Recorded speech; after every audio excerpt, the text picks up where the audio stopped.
Curtis Morley, Wall Street Journal bestselling author, entrepreneur, international speaker, and a self-described emotionologist. I'm Curtis Morley, and I'm an emotionologist. Now, success looks very different. Success is something that is inside, Right? Not outside. It's not held on a trophy shelf. It's not how many magazines or awards can I win. Right. It's what's happening here. He didn't understand the difference between guilt and shame. He didn't understand the difference between pain and misery. He didn't understand the difference between sobriety and recovery. And he didn't. He didn't make it. They need to put that, in my opinion, that emotional development at a deep kind of self-awareness, self-discovery at the forefront. Misery is the counterfeit of pain. Shame does such a good job mimicking guilt. True courage, true bravery means being willing to open your heart. You got to surrender to the fact that the environment, the enemy has a say, weather has a say. They were the founders of the Black Panthers. Advocacy says, I am going to stand. They changed the world. You can't fight something with the same energy that created it. And Mark, I'm not okay with that. What's going on, leaders, warriors, and CEOs? Let me ask you something. What if 3 days could change the way you lead forever? Not with hype, but with a proven system tested by Navy SEALs, CEOs, and other high-stakes leaders who've learned to lead themselves before leading others.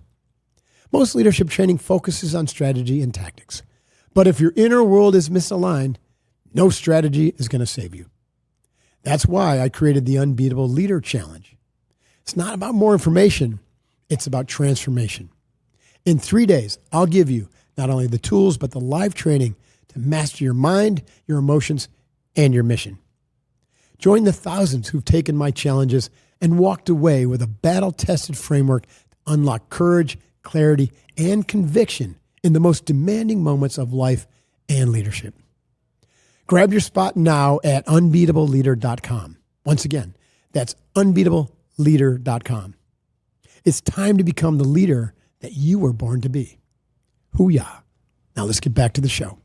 Welcome to the Mark Divine Show. I'm your host, Mark Divine. If you hadn't figured that out by now, you're in the right place. Super stoked to have you here. If you love to learn and grow and you want to lead with more authenticity and integrity and courage and trust, then you're in the right place, because that's what we strive to do here on the Mark Divine Show, is really dig deep on these issues and how to become more authentic, more real, how to navigate VUCA, how to thrive in this new environment that we're in, which is going to require that we're emotionally aware, we're intuitive, we're more perceptive, we're more creative, all those things which are just uniquely human skills. So this is the next frontier of leadership development we're exploring here on the Mark Divine Show. So you're in the right place, because we're dedicated to helping you lead with courage, resilience, and greater awareness. Super stoked to have my guest today, Curtis Morley, Wall Street Journal bestselling author, entrepreneur, international speaker, and a self-described emotionologist. That's right. I love that. An emotionologist. Curtis is shifting gears from building high-tech ventures to helping leaders build high-integrity lives. He's got a new book coming out, Counterfeit Emotions, which uncovers the hidden emotional patterns holding us all back and how authenticity can set us free. Thanks for joining me today, Curtis. Thanks so much for having me, Mark. I'm I appreciate excited it. for our conversation. All the way from Utah. Yeah. What was the town again? Highland is Highland, Utah. It's down near Provo. Yep, exactly. It's a beautiful country out there. Yeah. I'm excited to go skiing with you when you come out. That would be fun. Yeah, I love skiing out there. I mentioned I've got a little ski condo up in about an hour and a half north of you, probably. Yeah. Outside of Ogden. Is about right? Yep. How did you land in Utah? Were you, did you grow up there? Or what's yours? Yeah, for most of my life, I lived in Utah. Lived in Japan for a year, lived in Minnesota for a year. New York is where I did my internship. So in the city. But yeah, every other place has been Utah. So give us a synopsis of your entrepreneurial journey. Yeah, because you've been in a number of tech startups, you've launched them, you've sold them. Like, how did you get into it? And what were the highs and lows of that whole journey? 'Cause so many people are like aspiring to do that, right? Yeah. And you're trying to get out of it. So what's the secret? I haven't made a major shift lately, that's for sure. My journey actually started when I was a little kid. I was watching, I don't know if you remember the CBS Saturday morning special. It happened after cartoons on Saturday mornings. And I was watching. Was it just called the Saturday Morning Special? That's the CBS I don't remember Saturday that. morning special. And it came on, after the cartoons, and I usually turned it off before the Saturday morning special started because there's usually some adult-like topic. But this particular day, I had an entire bowl. It was like a salad bowl filled with peanut butter Captain Crunch. And I hadn't made it through the bowl yet. I used to love Captain Crunch. It's definitely not food. No. It doesn't even come close to being in the food category, but it sure was delicious. Oh man. And the milk afterwards. Ooh, love that. So I'm munching away and the special comes on and it's about this 15-year-old kid who started the first snow shack here in California. Okay. And this was back in the 70s, 80s. Where money was worth something. Is it flavored ice, the Snow Shack? Yeah, just the flavored ice. And, crazy. And at the time, he said the show said he was worth $500,000. $500 million or $500,000? Million. Okay. Million. Yeah. And this is back when money actually was worth something. Yeah, $500,000 was a lot of money still back then. And I was blown away. My mind was just like, how do I do what this kid did? And I'm just this little youngster just eating my Captain Crunch. And the show ends and I run to my mom and we lived in the smallest of towns in the southern middle part of Utah. And I ran to my mom and I said, Mom, they keep using this word. What is an entrepreneur? And she goes, well, your dad is. And my brain just exploded. I'm like, what? My dad's an entrepreneur. Your Are new we hero. rich? We have $500,000. and my dad owned the grocery store in the town, the only one. Right. And from that day on, I was like, that is what I want to do with my life. Oh, that's cool. And it's interesting because that is what I did with most of my life. Mm-hmm. And now life has given me a wonderful turn. How did you decide what to do as an entrepreneur? I think that's like, there's so many different paths to take. And, the traditional wisdom, I mean, what I would teach is like, figure out what you're passionate about, right? Figure out what problem you can solve that is in alignment with what you're passionate about and whether you've got the skills, like kind of the ikigai concept. Like, find something you can bring to the world that's unique, that the world wants, and then figure out how to do it better, faster, right? Cheaper. Yeah. What was your model? How did you choose what to do? It was very similar to the Ikigai Really? model, but I didn't know that at the time. Right. Even more than that, I said, I want to do something no one's ever done before. Oh, interesting. And so I got involved into interactive multimedia right at the beginning of the internet and started developing these highly interactive websites, multimedia presentations, things that truly had never been done. And I was working at an internet property at the time, Ancestry.com. I remember Ancestry, yeah. And Are they still around? yeah, they're huge. crushing it. They're doing so well. If you ever want to doing the DNA stuff. yeah, the DNA and plus the genealogy. If you ever want to find your ancestry and dig into your roots, And it's fairly accurate. I'll take it down the road. it's crazy accurate. Interesting. Yeah, I can't remember the number. They have billions and billions of records of your ancestry. So you can follow your history back Get out of in here. time for generations. Yeah. Yeah. It's amazing. Yeah. Of course, my mom thinks we're directly related to like the Queen of England. And she says that we had ancestors came over on like the Nina Pinta Santa Maria, right? Which are the three. But weren't they Italian? I mean, she claims to be English. So I think her story is not, or maybe it was the Mayflower. The Mayflower. There's got to be royalty or at least divinity in there somewhere. Thank you. We'll go with the divinity. I'll go with There we that. go. Thank you very much. So what was the biggest success and the biggest failure you had in entrepreneurial world? That depends on how we define it. That's right. I defend success. Yeah. Define it for yourself. So what I define success as now is very different than what I defined Right. success as in my earlier life. And and kind of to combine your question and my experiences is previously what I've defined as success is how big the trophy wall could be, how big The could exits, the shelf be, how many magazine articles could I be in, how many awards could I win, and now success looks very different. Really. Success is something that is inside, Right. not outside. It's not held on a trophy shelf. It's not how many magazines or awards can I win. Right. It's what's happening here. And the irony is our biggest failures are what lead to the sense of that kind of internal success.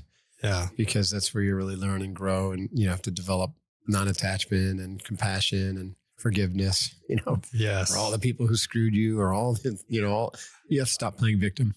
That's a big one. Right. That's huge. So you can't be a successful entrepreneur and only have successes. Yeah. And in fact, what the world would consider success, all of the successful people I know have had at least one major failure. Absolutely. Definitely. At least. Painful one too. Yeah. Significant. And for me, that was actually those failures were the biggest blessings of my life. Specifically with my last company, we did phenomenal. The Utah is like the corridor through Utah is called the Silicon Slopes, much like Interesting. Right, because of all the tech companies. Yeah, the tech companies and the skiing and the mountains. So I guess Utah's labeled itself the Silicon Slopes, and that's the first time I've heard that. It's a real tech hub. And a few years back, my company was the number one fastest growing company in the Silicon Slopes. And we were in Inc. We Hall of Fame through Inc. We were all the magazines, all the things. What was the name of the company? And it's called eLearning Brothers. And it was interesting because I had a very faulty definition of success. Those things defined my success for me. And not just my success, but my worth. They defined how much I was worth by how many acrylic trophies were on the shelf. And it was incredible because I had the blessing of losing all of that. And being able to I call it my Job moment of having everything taken. And that was the best thing that could have ever happened. Interesting, right? Yeah. Yeah. Well, we don't need to dig into kind of the details of that shit show, whatever happened there, but it sounds like, and where I was going to go next with this is that entrepreneurship, almost to be successful, the type of success we're talking about, requires emotional development. And so my example of that is my first business, right? My first business, not my first job. So I was a CPA for a while, Coopers and Lybrand, then special services at Arthur Anderson, and then Payne Weber. Which is hilarious to me. You went from accountant to then, Navy SEAL. Right. And then I became a Navy SEAL leader. And then when I got out of the SEALs, I started this business. Got off active duty. I started this business, Coronado Brewing Company. And it was successful. It's a very successful business to this day. They brew about 50,000 barrels a year. Huge. It's a lot. San Diego brewery.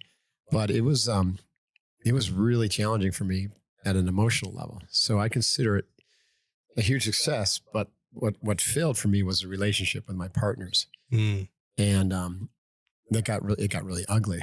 And it wasn't very much fun. And so I had to really look at my role in that and start therapy, right? And really think, my wife is a therapist, so she kind of helped me with that regard.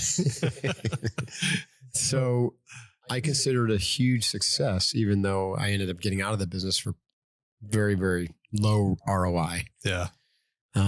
Hey, team. I'm always looking for ways to train smarter, recover faster, and live with more intention. That's why I trust Bubs Naturals. This is a company built on performance, integrity, and legacy. It's named in honor of my friend Glenn Bub Doherty, a SEAL who gave his life in service. Bubs Natural lives out his mission of self-improvement and helping others by donating 10% of all profits to veteran causes. The Bubs product line is clean, simple, and powerful. Collagen peptides for joint and muscle recovery, MCT oil powder for mental focus and sustained energy, and electrolytes to hydrate better than water alone. Everything is NSF for sports certified, Whole30 approved, and made with ingredients that you can trust. Because your body deserves nothing less. I use Bubs every day in my coffee and in training and on the move. Check them out at bubsnaturals.com, BUBSNATURALS.com. Use the code UNBEATABLE for 20% off one-time purchases or any subscription. That's amazing. What a great deal. So check it out. Bubs Naturals, die young, as late as possible. Now back to the show. Hoo-yah. I've had to watch it flourish, built up on the backs of a lot of the work that I put into it, which has been a challenge. And then along the way, like it was all the failures, getting Blackwater stealing a $10 million government contract right out from under my feet. Like that hurt, right? That really stung. Yeah. And so it was all that emotional awareness, emotional growth. And I would say that even with all the challenges, it was still just surface level awareness. Yeah. Surface level. Isn't that amazing? Right? Yeah. So you know what I'm saying? Like to get to the real depth, like you have to really invest a lot of time and be very humble, right? Yeah. Because what we're talking about, and as an emotionologist, we're talking about like root level trauma-informed patterns and all that conditioning, which happens both culturally, family, even, school, language, everything. Yeah. There's so much trauma in our culture. Yeah. That's where CEOs and leaders and entrepreneurs need to go. They need to think, they need to put that, in my opinion, that emotional development at a deep kind of self-awareness, self-discovery at the forefront of their developmental plan. And the Center for Creative Leadership, they did an extensive research study to try and discover what is the number one indicator of success in business, leadership, life, family, marriage. And what they found was the number one indicator that would say in the future you will find success is emotional intelligence. Yeah, I believe it. That was the number one above any other factors. No, not skills, not degree, not anything else. The number one is, do I know what I'm feeling? And do I know what to do with these feelings? That's right. But you could read like Goleman's work or, EI or EQ, those books 1,000 times and get a conceptual understanding. You could recite the models, right? Yes. Self-awareness, social awareness, right? Yeah. Self-control, social control, and have zero emotional depth and awareness. Yeah. Because it has nothing to do with understanding concepts. Yeah. It's not until someone does. It's a lived experience. Yeah. They need to do the 12-inch drop. That's right. From the head down to the heart. Right. And that was me. I was really good at the head. I was phenomenal at the head.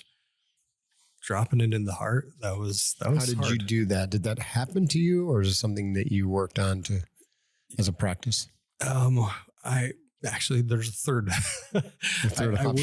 Option 3. Yeah. Someone inserted a new heart in you. I wish I could say that I chose to be humble, but I was compelled to be humble. Yeah. And I am so grateful I was. I was so grateful.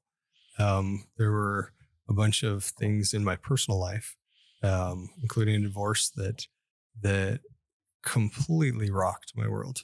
Never thought it would happen.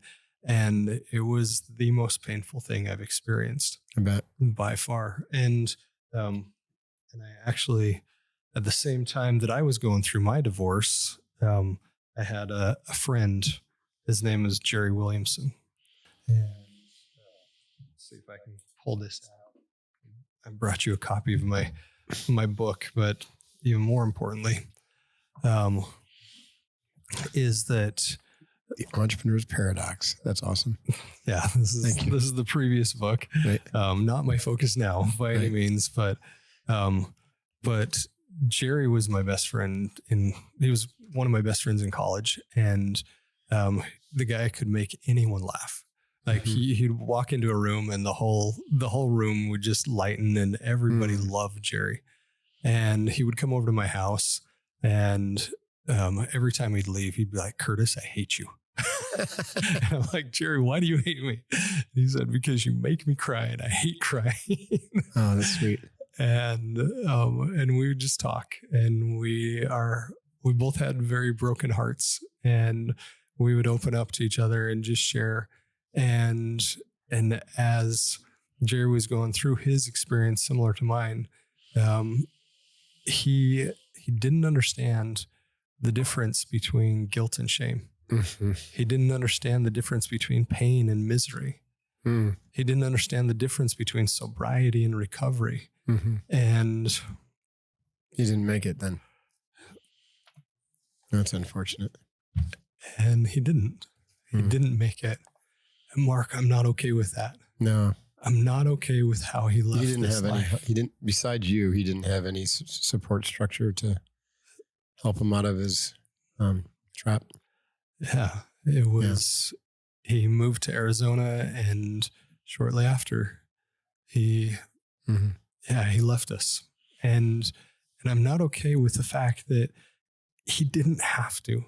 Right. If he would have understood the difference between the authentic and the counterfeit, if he would have seen how important these emotions are and how it's okay to feel even the hard ones, if he would have understood that, I believe he would still be with us today. But he didn't. Yeah. And he's not alone. There's so many people. Like I've had friends commit suicide who are like extremely, apparently well adapted, highly functioning individuals. Yeah. But they're just eating themselves up on the inside because they just don't understand how to deal with the emotions. And so they just suppress them and they push them down. And and that repression and suppression of emotions just makes it worse. It's like a cancer. It's the suffering in silence. Yeah. It's not sharing with anyone what's actually going on inside. And we're taught, and I'm sure that you saw this for years in the military, we're taught to be tough, right? That's right. Or suck it up. Just be tough, be a man, all those things. And what I've learned is being tough, true courage, true bravery means being willing to open your heart. Definitely. Being willing to be vulnerable, being willing to say, you know what? This hurts. I don't have the answers. I'm not okay right now. Could you help? Yeah. And that's the authenticity everyone's craving. And so it actually makes you stronger. It makes you be perceived as a real person, as a leader. Yeah. And people can see through that mask when you're wearing that mask of, emotional toughness can't hurt me. Yeah. It might be inspiring, but if you're working for someone like that, it's bullshit, right? It's bullshit. Not authentic. It's not authentic. It's right? not. So there's going to be something kind of left on the table in that relationship. I posted a social media post the other day, and I mentioned this a few times, so if it sounds redundant to the listener, I said, pain is inevitable, suffering is optional. Yeah. And so I think that kind of what you're saying, if you're okay with the feeling that comes up, right? So some feeling of shame, let's just say, suffering is when you identify as that. Yeah. And you begin the process of beating the shit out of yourself for being, right? Because that shame doesn't feel good. Yeah. For being a loser, for not being worthy, for not being able to, for getting myself into this mess. Yes. For this, and the stories just keep going on. And it's just like, you're adding like kerosene to the shame, and you're not allowing it to release and to be like, just go on its merry way. Yeah. And that shame is always related to some sort of childhood trauma. And it just gets pig piled on by you adding to the trauma. That's exactly it. Brene Brown, as well as the University of Oslo, they did 2 independent studies, but very similar studies. For the first time, they separated guilt and shame. Mm-hmm. And guilt is the authentic emotion. Shame is the counterfeit. Right. And what they found was, and in my research, like you go back 50, even 100 years, almost every single study or every single research project says the guilt/shame study. Like they squish them together as if they're the same guilt is thing. like, I did something wrong. Yes. Shame is I am wrong. Exactly. Guilt Or I did says, something bad versus I am bad. Yeah. So I can see that shame is a counter. So you're saying that the word counterfeit is just, it's a facsimile of, but it's not accurate. It's not the real thing. that's exactly it. Is we're taught our entire lives opposite emotions. Right. We're taught love, don't hate. Right. Love says hug, hate says hit. Completely opposite in the spectrum. And so it's easy to see, right? It's easy to see the far opposite. And as I was going through this experience, the very first counterfeit and authentic dyad or pair of emotions that I discovered was that misery is the counterfeit of pain. And my entire life, I thought there was this wall. Mm-hmm. And on one side of the wall was pain. On the other side of the wall was joy and love. And there was this impenetrable wall. They were completely exclusive, right? And what I found was that as I went through my pain, that I could actually experience that with joy. Sure. Not after. It wasn't, okay, I'm going to have the joy after the pain, but simultaneously with love, with joy, I could experience that. And the pain became a sacred sorrow. Mm-hmm. I like that. That's a good term. And what I was calling pain on this side of the wall was actually misery. Mm-hmm. And like you said, pain is inevitable. Misery is optional. Misery is optional. That's what we do to ourselves. But misery does such a good job of mimicking pain, Right. and shame does such a good job of mimicking guilt, Right. that we don't even recognize. We don't even know when, I'm actually in misery, not pain. Right. But pain, I get to choose which side of the wall it goes on. And by definition, misery is the absence of joy. Mm-hmm. And so I can just bury that pain underneath the misery, which has two base emotions, blame and shame. Mm-hmm. Or I can elevate and honor the pain and turn it into that sacred sorrow on the side of joy and love. Mm-hmm. Yeah. No, it's interesting. I totally agree with you. I'm reminded of Dr. Hawkins' work, right? Yes, absolutely. So the counterfeit emotion is all this stuff below 200, in the negative territory dwelling. And it comes from an intense ego identification as that. Yeah. I am shame. The title. Right? I am not worthy, right? I am anger. Whereas with courage, right, which is going to bring us into the core heart, right? Yeah. We can then experience that pain from a level of acceptance or forgiveness, which you said turns it into what? Sacred? Sacred sorrow. Sacred sorrow. I love that. Yeah. But that's nestled within a much higher energy frequency. Yeah. So the sacred sorrow is like a dewdrop within a whole ocean of joy, acceptance, bliss. It doesn't mean it's not there. It's just not the only thing there. And it's the lesser. Yeah. Right. I love that. Yeah. But it takes, so that breaking the ego identification of like, I am that versus this pain is happening. It's temporary. It's not who I am. That is like what mindfulness is. That's the practice of mindfulness. It's never been really taught that way. But if you combine body mindfulness and sensory awareness mindfulness with emotional mindfulness, with actual mindfulness of how our thoughts are working. So an integrated mindfulness practice will allow the individual to be able to relax into this big, much broader context of what's happening, what their life is, who they are, right? Bigger sense of like spiritual being having this human existence. So when those triggers happen that trigger the shame and the guilt, you can just look at it and be like, oh, that's interesting. That's uncomfortable, but it's not who I am. I'm just going to sit with that. Let it flow. And you begin to release all those energies. Yeah. I love that you brought up David Hawkins. His book, Letting Go, is tremendous. Yeah. Transcendent. Yeah. Right. It's absolutely phenomenal. And Dr. Paul T.P. Wong out of Canada, he actually just passed away in 2012. He created an entire methodology called Positive Psychology 2.0. Tell me about that. So, and our mutual friend, Jill Schulman, she studied the positive psychology. So Dr. Wong, he did a study where he actually, so there's a well-being scale. that is created with positive psychology. And you can look at your spiritual well-being and your overall well-being on the scale. And he tested people first there. Then he asked a pivotal question.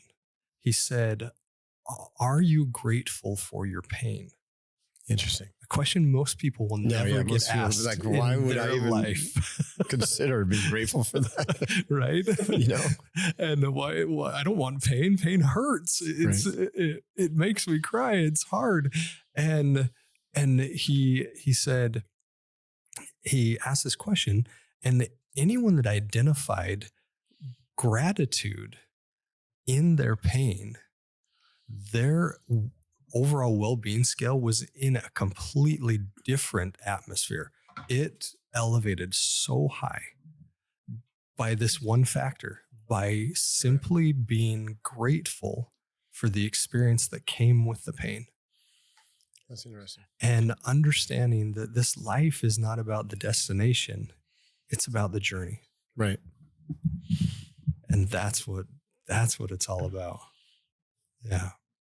So let's get back to these duality of these counterfeit emotions, right? You mentioned misery and pain, although pain's not really an emotion, it's an experience. But was that one of the counterfeits, or misery? What was the other one? Yeah, okay. And then pain and misery, guilt and shame. Yeah, I get that one. What else are we talking? You know, what else can we be aware of, and what are some of the strategies to get out of the counterfeit that you'd like to?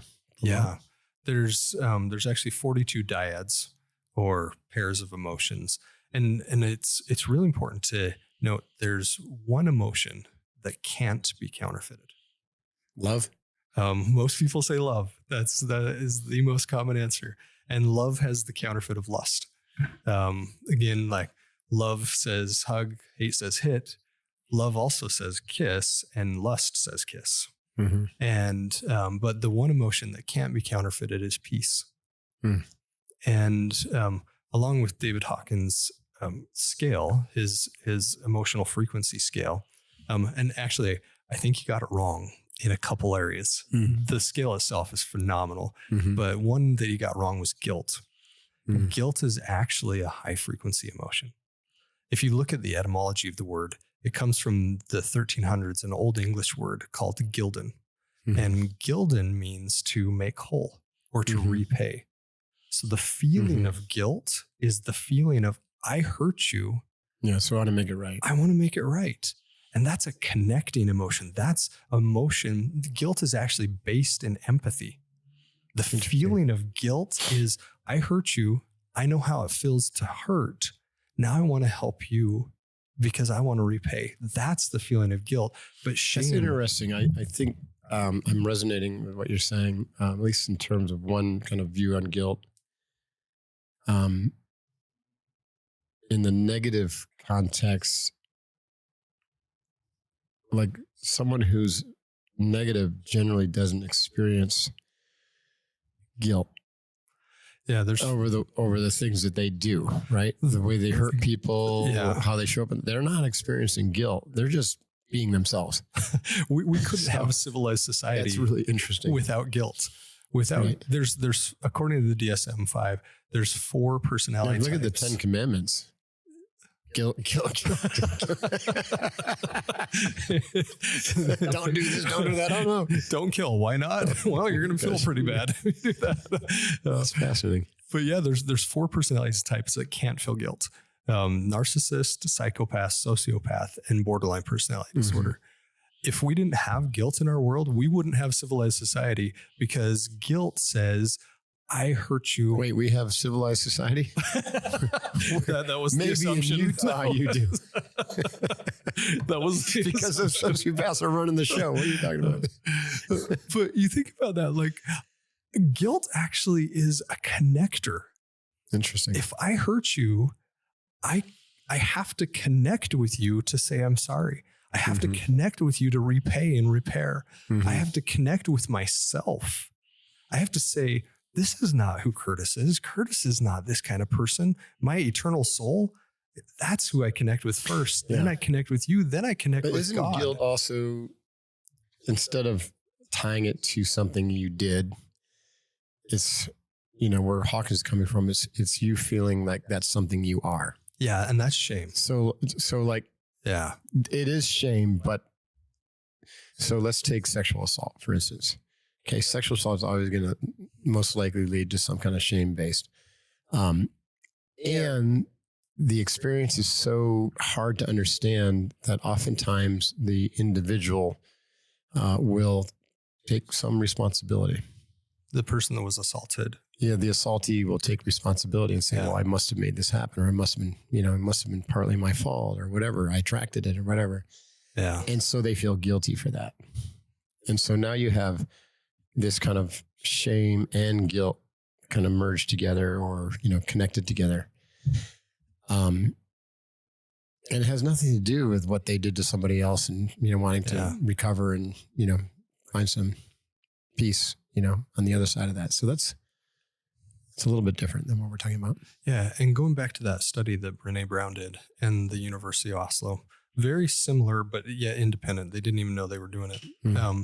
And what they found is that shame has a direct correlation into bullying, into suicidal ideation, into addictive behavior, criminal behavior. Like, you want the path in, get into shame. Right. But for the first time in history, they flipped it. And they said, well, wait, what about guilt? And what they found is you want a way out of addiction, get into guilt. You want a way out of criminal behavior, get into guilt. Because guilt says there's an action that I attribute this to. Shame says there's a character that I attribute this to. And it's such an important difference, being able to say, yeah, I did something wrong. I want to take responsibility. I want to be accountable to that. And therefore, I'm going to repay. Or in the case of the sexual assault victim, I didn't do anything wrong. Yes. Right. Yes. So I'm not the guilty party here. There's no need for the shame. Right. And no need for the shame. And you talked about trauma. My favorite definition of trauma is an experience my mind couldn't comprehend at the time. Yeah. And I agree with that. And the reason I love this definition is trauma happened. It's everything that happens after that causes people the problems. Yeah. Right. Yeah. How they relate to it, how they navigate, strategies to like mask the trauma or to hide it or suppress it or to not relive it. Yeah. Those are the problems. The trauma itself is just something that happened. Yeah. And it's neutral, believe it or not. It is. And that's the great thing about this definition is people think of trauma as this big monster, this, this lion that's going to eat us. And if we can just realize it's just an experience my brain couldn't comprehend at the time. And now I can look back. Now I can see it in a different way. I can put a different meaning to it. That's when healing happens, is when we can revisit that from our present self instead of the Mark or the Curtis from yesterday. And is that I can do it in the present. Right. And it's interesting because one of the dyads that people, that kind of blows their mind is that nice is the counterfeit of kind. Nice. Yeah, because you could have toxic positivity. You could have a smiling screw. There's tons of nice people out there are throwing darts at you. Oh, yeah. Mentally. Yeah. Yeah, and that's interesting. I like that. Nice is nothing more than a defense mechanism to avoid conflict. Kind is a virtue. Kind starts with boundaries, and kind starts with self. Kindness to yourself. Yeah. Right. Yeah. And this is fascinating. When I did the research on this, you cannot be kinder to someone else than you are to yourself. I believe it. Yeah. You can be nicer. You can be way nicer to someone else than you are to yourself, but you can't be more kind than that's interesting. I love that one. To yourself. And that's cool. And we have master classes that people can take to really dig into these. And one of them. Sorry. Oh no, go ahead. No, you just finished. I didn't mean to interrupt. I got a burning question in my head. One of them was that was this dyad of kind and nice. Right. And this lady, very sweet, but very, very mousy, maybe even submissive. She was nice her whole life. And as we were going through the course, she actually had the realization. She said, I have been nice to my assaulter, to the man that assaulted me sexually for my whole life. And he did it for years. And she said, it's time to be kind. And she actually reported him And the coolest thing was she didn't do it out of spite. Right. She didn't do it out of hatred or vengeance or I need to get revenge.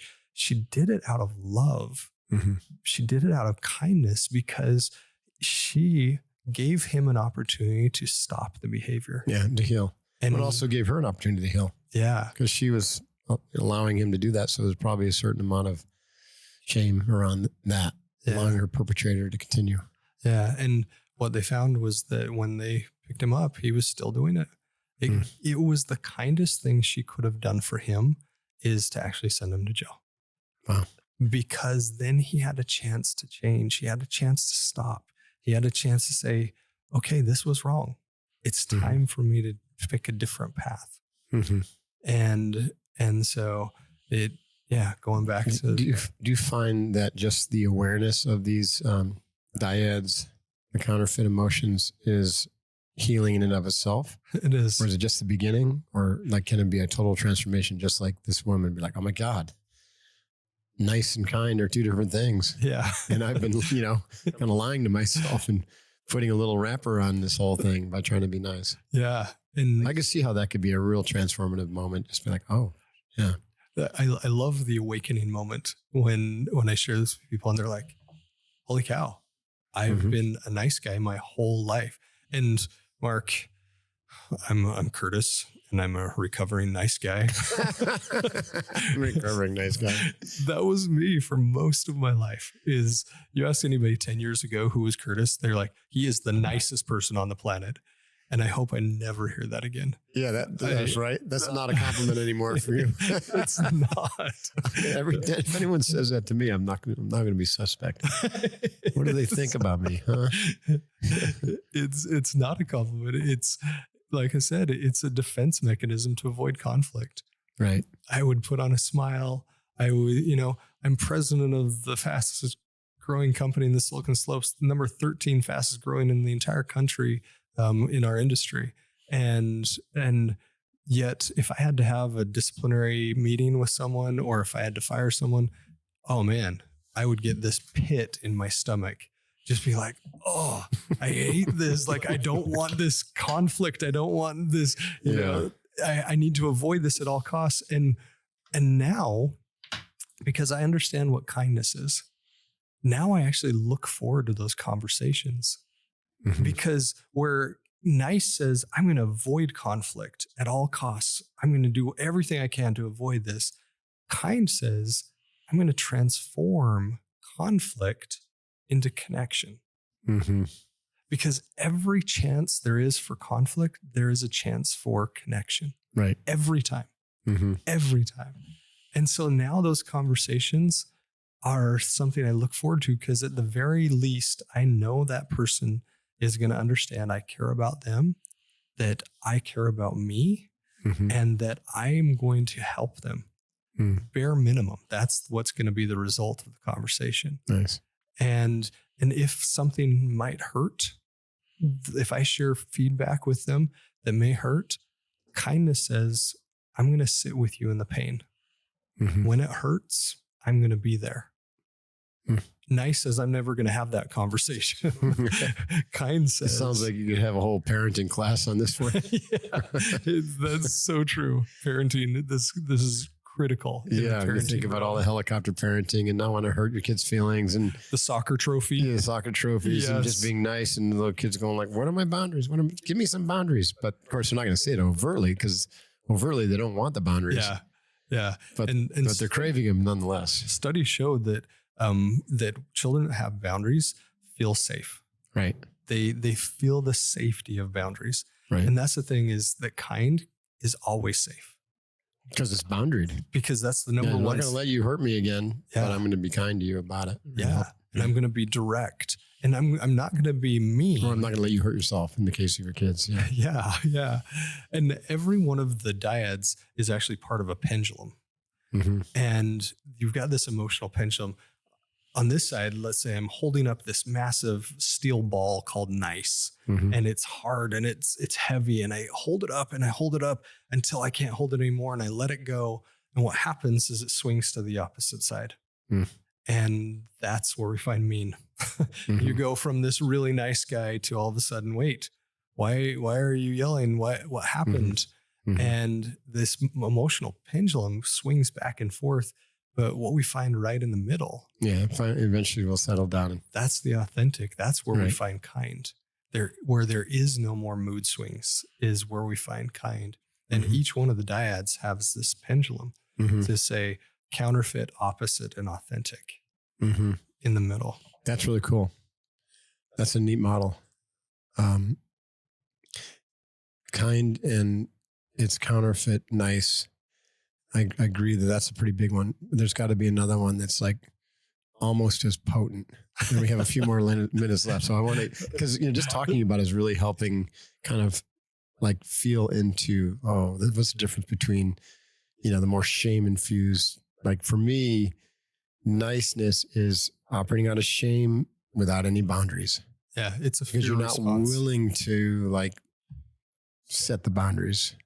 Yeah. And you're not willing to come out of nice to kindness of essentially owning your part in it. Yeah. And doing the right thing. Yeah. So what else? What other dyad is like potent like that? One that I believe you'll resonate with is that surrender has the counterfeit of resignation. Yeah. And surrender is one of the most transcendent emotions we can experience. Yeah. Right. The idea of I'm going to Can we use the word acceptance? Acceptance. Thank you. Navy SEALs don't like the word surrender. That's right. You know what's funny? Every time I bring this up, the women are okay with this. The men are like, no, I'm not surrendering. It's a better word. Come up with a better word. Okay, we'll use surrender. It's such a transcendent emotion. And you actually talk about this in your book. You say that as Navy SEALs, the outcome is unknown. Right. That we're not going to try to control this. We're going to surrender to the fact that there is an outcome. We don't know what that is. Right. And it's so transcendent, this idea of surrender. And it says, I'm going to do my best and I'm going to give God the rest. I don't control the consequence. And control is such an illusion. We have no control in this life. And actually that's another dyad is power versus control. Yeah. Power is what lives inside. Right. Control is what we try to do to the projection, outside. Right? It's trying to shape our reality to meet some ideal, which it never will. Yeah. So back to this other dyad. What was it again? Surrender versus resignation. Yeah. So resignation is like throwing in the towel. Yep. That's I'm not the good quitting. enough. That's the quitting. wave the white flag. Right. Yep. Give up. Whereas surrendering is just giving up the attempt to control. Yeah. And being okay riding the wave and seeing where it leads and knowing that regardless of where it leads, you're going to learn and grow from it. Yeah. That's surrender. And surrender is not passive. No. But people think it often is. It's like looking at a surfer. If you've never surfed, it looks so effortless. Go try to do it. You're going to get your ass handed to you. Spend months getting your shoulders. It's a very active process to be able to get on that wave and do nothing but ride it. Yeah. Yeah. So life is like that. Right? Yeah. That's exactly it. It's beautiful. And that idea of I'm going to do my best and give God the rest is the idea of being active, being passionate, finding your drive, but then letting go of what's going to happen afterwards. Let go of attachment to the outcomes. Yeah. Yeah. And that's hard for people to do. But it's such a great principle. It's one of the most transcendent emotions we can feel. Another one is curiosity versus suspicion. Curiosity is so transcendent. And most of my life, I thought that love was the antidote to anger. It's not. Love is not the antidote to anger. No, forgiveness is. Curiosity. Curiosity is a pathway to forgiveness. Yes. Perhaps people can start there. Is when somebody is upset, if you can truly get curious with them, it completely diffuses their anger completely. And that's interesting because you're not taking it on. Yeah. Like if you're in a situation with someone and they're projecting all sorts of whatever, anger, jealousy, rage onto you, and you just don't take it on, then they're left holding the bag. That's exactly and it's uncomfortable, right? So, so if you can then pierce that discomfort with curiosity or humor. Yeah. Diffuse the whole situation. The analogy that I like to use, and you'll resonate with this, is the boxing ring. Mm-hmm. Is you've got the guy with the gloves on and he's like, come on, get in the ring, get in the ring, get in the ring. And what he doesn't know is there's a yoga studio right next door. And you're like, you know what? I'm going to be over here in the yoga studio. Yeah, let me know when you come join me. Yes. And I really would love to hear what you want to say in a constructive way. Yeah. I'm going to be over here. You know, I was thinking back to like the SEALs. One of the ways we did emotional development was through like brutally honest conversations and the debrief, right? And there's times where, you know, the op was a total like goat rope. And there are a lot of emotions, a lot of anger, a lot of, you did this, you almost got me killed, you swept me your weapon, you whatever. And the more seasoned SEALs, especially if it's the young hotheads, you know, who have this energy, would basically inject humor and ask really good questions, right? Which is back to the curiosity. Ask really good questions to take the emphasis off the person as a personal failure back onto the team and the process and, you know, contributing factors, right? Yeah. You know, like no plan survives contact with the enemy. Yeah. There's no failure. There's only, the only failure is a failure to learn, right? And so we use things like, we wouldn't say let go and let God, but there would be like, you know what? You got to surrender to the fact that the environment, the enemy has a say, the weather has a say. Yeah. Right? Yeah. Inadequate training has a say. And so humor and curious questions then would diffuse all the energy so we could get up into a higher frequency to learn. That's exactly it. That's a very powerful practice. That's exactly it. It's a great practice to help any corporate culture like really begin to fire on all cylinders. Yeah. Right? To get through the personal, you did this wrong or I did this wrong or you're not, you know, and just go get beyond curious. Get curious. Just see the person for who they are. And it's amazing what happens to anger. And actually, anger is the counterfeit to advocacy. And Interesting. Okay, I see that.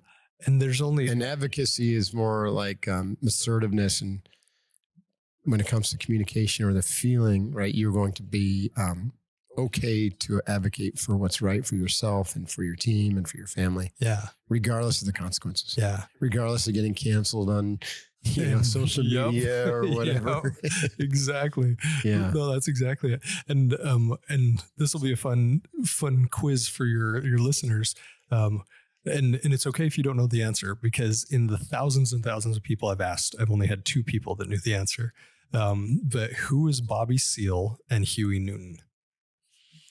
Huey Newton was wasn't he a musician?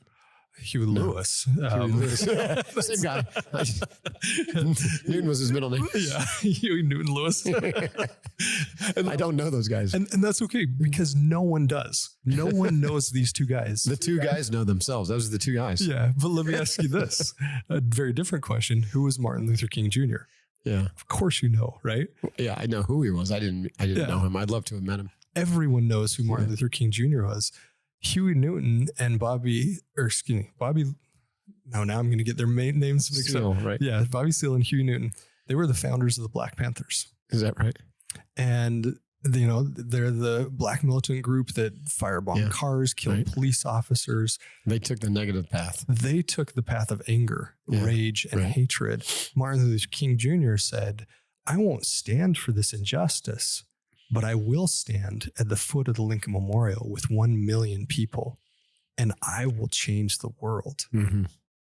And can you just feel the difference in that? A huge difference. One said, "Anger is my path," and no one remembers them because they only escalated. I call it the anger danger cycle. Oh, yeah. If you fight something bad with something bad, you just get more bad. You just get more bad. So the Black Panthers just made it worse. Black Lives Matter made it worse. People could come at me for saying that, but it's true. Greenpeace made it worse. Right? You can't fight something with the same energy that created it. Yeah. But advocacy says, I am going to stand. Advocacy is not passive. Advocacy is very active. You look at Gandhi, what he did. Mm-hmm. Now, I think back to the story of when they're burning their papers They're burning the equivalent of an ID or a passport, and they're burning their papers in Africa. The British passport, British stuff. Yeah. And the British come and they take the stock of a gun to his head, and he falls to the ground, and he gets up. He doesn't fight. He gets up and he takes another person's papers and throws them in the fire, and they knock him down again. And he gets up. Wow. And he takes another person's papers and throws them in the fire until he can't get up anymore. And that's advocacy. You think of Martin Luther King Jr., Gandhi, they changed the world. Bobby Seale and Huey Newton, nobody knows who they are. Nobody knows who they are because they chose the path of the counterfeit. And there's only ever two reasons anyone will get angry, ever. One is danger. If the bear's coming at you in the wood, it's okay to be angry. That's a good use of anger. Grab the stick and poke it in the eye. Right. Like, protect yourself. That's the physiological momentum and purpose of anger. The other is injustice. And actually, let me restate. The other is perceived injustice. Is I see something that I believe to be an injustice. And there are some true injustices like racism. You know, like there's several of them, but most of the time it's just a perceived injustice.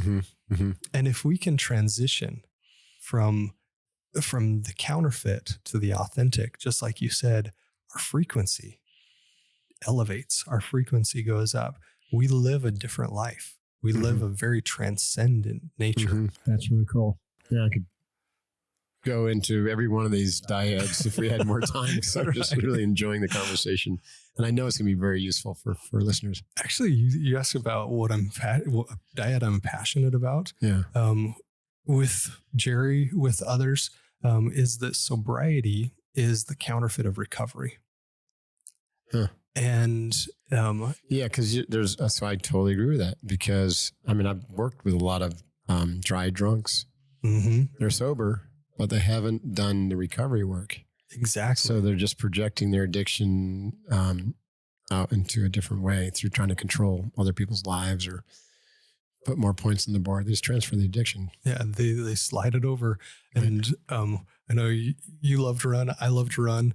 This one day I was on this trail that merged into another trail, and there were bushes between. And when I ran into the merging part, there was another guy that was almost my same time. Yeah. And we just almost ran into each other. And I'm like, oh, hey. And we start talking and we're running along. And he tells me that he's 5 years sober. And I'm like, oh, that is so wonderful. Congratulations. This is awesome. And he looks at me almost with a look of disgust. And he goes, no, it's not. And I'm like, what do you mean? He goes, I used to be able to drown my demons. Now, because I don't drown them anymore, they just scream in my head. Ouch. And that is... Yeah, I've heard that before quite a bit, that sobriety without recovery can lead to a lot of anger, right? A lot of other dysfunctional behavior. Yeah. It'd be hard to live with that. And the reason why sobriety is the counterfeit is there's zero correlation with how long someone is sober and how deeply they've recovered. Zero correlation. You can be 5. Actually, so we do, as part of the business, we do a pornography recovery program. And there's a guy that's 12 years sober, had zero recovery. All of those demons in his soul, and I don't mean literal demons, but the trauma, the triggers, all of those were still inside. And we actually don't even talk about pornography very much in the program. We talk about guilt versus shame. It turns out most people are not addicted to pornography. They're addicted to shame. And the pornography could be drinking. It could be drugs. It triggers the feeling that is comfortable in them. Yeah. And so what we do is we pull the demons out. And I call it taking our demons to lunch. We take our demons to lunch. We pay the bill. We sit across the table and we say, help me see you. Help me understand why you keep screaming in my soul. Interesting. And we come to peace with those demons. And then we leave them at the restaurant. Actually, no. Here's what we do is when we see them, when we start to see them, we understand they're not demons at all. They're an important part of our life. They're a counterfeit. They're a part of our soul. They're a part of our experience. And when we can bring them back into Right. our soul in peace, Right. then they don't need to scream anymore. Re-embody the split off part. Yeah. Right. Instead of fracturing our soul and say, I don't want you in my life. I don't want any of this. We exile these parts of ourselves that say, I'm going to pretend like I can get rid of all of my life's experience, the lived journey that I've had. And instead, if we can bring them back in a place of peace and give them the permission to rest, say, you know what? Your job is done. Your job is done. Congratulations. Yes, I've got it from here. Right. I've got it from here. Thank you so much for trying to protect me. Thank you for trying to help me through this life. And you did get me to today. But now it's time to rest. And when they do that, instead of going to the addictive behavior, there's no more need for that behavior. The behavior is not the problem. Drugs, alcohol, gambling, it doesn't matter. Excessive exercise, shopping, those are all the same. And they're that much of the problem. It's the need. Yeah, that's just the behavioral expression. Yes, that's exactly it. Yeah, if you don't get to the root, you can just change the expression. See that, I had a CrossFit gym. Yeah. There's a lot of addiction there. It's all over. Holy cow. That's amazing. What a great conversation. I thank you so much, Curtis, for being here. So your book, Counterfeit Emotions, when's it due out? We're looking for a publication date for May of next year. May of next year? Yeah. Good. Make sure you remind us, right? So we can pop it out on social media. Where can people learn more about you and your work and engage in one of these seminars or retreats that you offer? Yeah. If you go to counterfeitemotions.com, or if anyone is struggling with pornography, they can go to recovery.notsobriety.com. Recovery Not Sobriety.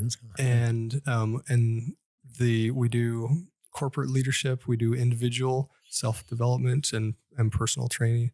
But the overall goal, and the podcast, of course, Yeah. the podcast, you can find me on, at Authentic Curtis on all the social platforms. Okay. But the ultimate goal is to help people find the one emotion that can't be found counterfeited, to help them find peace. Peace. Yeah. If you ask anyone, like at their core, what do they long for? It's peace. Yeah. And it's also their natural state. It is. They just have to believe it and remove all the other obstacles. Yeah. I love But that's a lifetime of work for some people. And for some, it can be instantaneous. It can. Yeah. It can. This whole idea of, well, you had this trauma for 10 years, so now you need 10 years of therapy. Just let it go. It's a myth. If you could let it go right here, right now, and just surrender to the moment and feel that everything is okay right here, right now, transformation. Yes. But your little ego brain is in the way. Yes. Blocking you, saying, don't go there, don't go there. It's scary. I'm going to lose my identity. That's it. And you can prove it. Like the neuroplasticity of the brain can go into trauma that fast. That's right.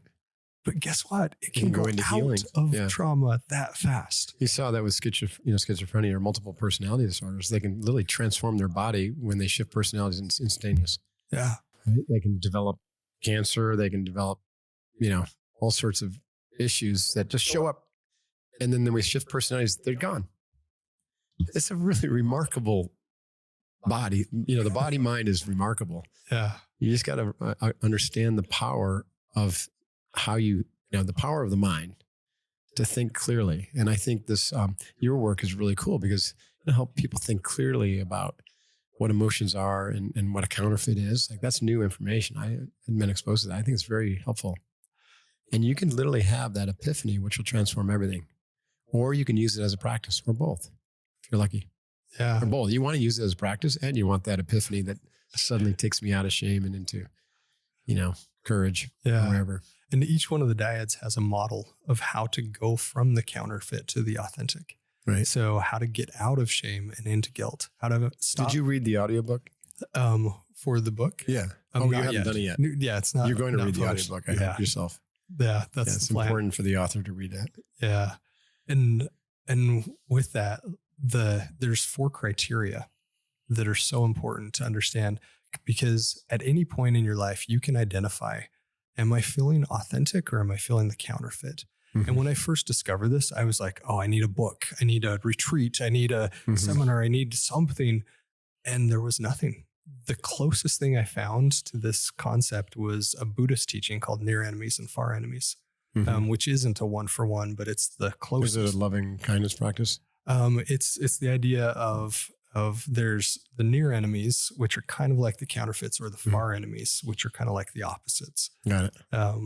Yeah. And beautiful teaching, but Yeah, sounds like it. yeah, when I realized that, I'm like, well, if it's not out there, it needs to be. And I'm going to share the message. I'm going to help people find that emotion that can't be counterfeited. I'm going to help them transcend to that level where they can find true peace, not after the storm, but even during the storm. Awesome. Well, we're here to support you, Curtis, and it's a great mission.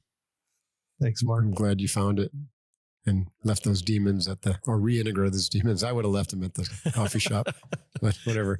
I think you'd probably be stronger if you could reintegrate them. Awesome stuff. Thanks for tuning into the Mark Divine Show, folks.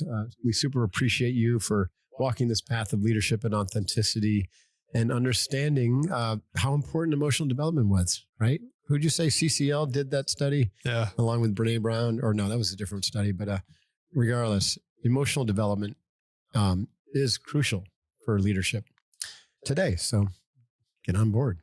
If today's episode inspired you, our conversation with Curtis, which I loved, share it with your friends, like us or on social media and rate us wherever you listen so that other people can help find it. And we can stay at the top of the ratings. Please visit Curtis's work if this inspired you, counterfeitemotions.com, and social media, Authentic Curtis. Hashtag Authentic Curtis, or was it? Yeah, at Authentic Curtis. Yep. So go support him and facilitate your emotional healing. To learn more about what I do, go to unbeatablemind.com to learn about the full scope of our programs. But we have a new challenge called Unbeatable Leader Challenge. You might have heard about it already in the ad roll, but check that out, unbeatableleader.com. And that'll go every month, and it's chock full of incredible content and training. Follow me on Instagram at Mark Divine Official. Leave us a note about what type of guests you like, or a solo podcast you like to hear, and anything else that you think is important. So thanks again for joining us. Until next time, be unbeatable. Hoo-yah, Divine out.